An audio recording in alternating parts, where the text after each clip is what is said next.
కొన్ని ప్రూఫ్స్ అవన్నీ కూడా ఉన్నాయి. ఆల్రెడీ మంత్రి మాట్లాడినటువంటి విషయాలు ఉన్నాయి. హరిహర వీరమల్లి సినిమాకు సంబంధించినటువంటి విషయంలో సినిమాటోగ్రఫీ మంత్రి, అదే విధంగా వీళ్ళు సినిమా థియేటర్ల మీదకి పంపించినటువంటి పరిస్థితులు ఇవన్నీ కూడా ఉన్నాయి. రేపు పొద్దున విచారణలో వస్తాయి.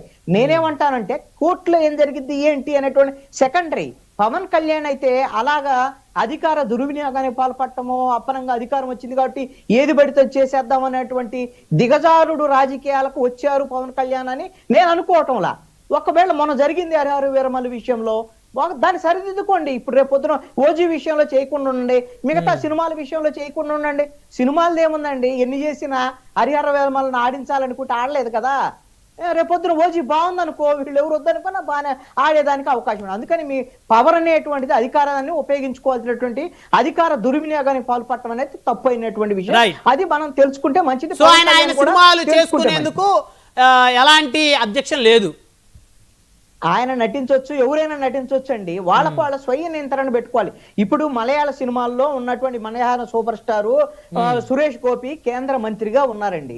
ఆయన కేంద్ర మంత్రిగా ఉన్న ఆయన ఒక ప్రతిపాదన చేశారు. అయ్యా, నాకు ఈ మంత్రి పదవి వద్దు, నాకు సినిమాలు ఇంపార్టెంట్, నేను సినిమాలు నటించుకోవాలి, నాకు సమయం సరిపోవట్లేదు, ఈ మంత్రి పదవి తీసేయండి అని ప్రధానమంత్రిని బట్టలాడుకుంటున్నాడు. వాళ్ళేమో కేరళలో ఎవరు లేరు బాబు, నువ్వన్న ఉండు మాకు అని ఆయన మంత్రి పదవి కొనసాగించేటువంటి పరిస్థితి.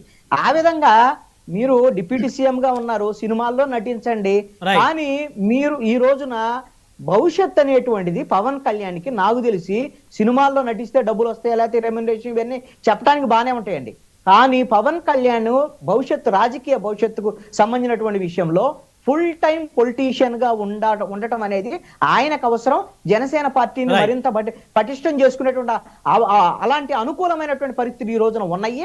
అది చేసుకుంటే మంచిది అనేటువంటిది ఒక సూచన. సినిమాలో కూడా నటిస్తూ ఉండొచ్చు, దాని ద్వారాగా కొంత జనంలో ఉంటుంది కాబట్టి అది రాజకీయాలకు అదనంగా ఉపయోగపడింది. రైట్. దాసరకన్ గారు, బ్రహ్మనాయుడు గారు, సో పవన్ కళ్యాణ్ గారు సినిమాల్లో నటించడానికి ఎలాంటి అబ్జెక్షన్ లేదనేది అయితే కోర్టు నుంచి కూడా స్పష్టంగా అర్థమవుతూ ఉంది. బ్రహ్మనాయుడు గారు, ఇప్పుడు పవన్ కళ్యాణ్ గారు ఏవైతే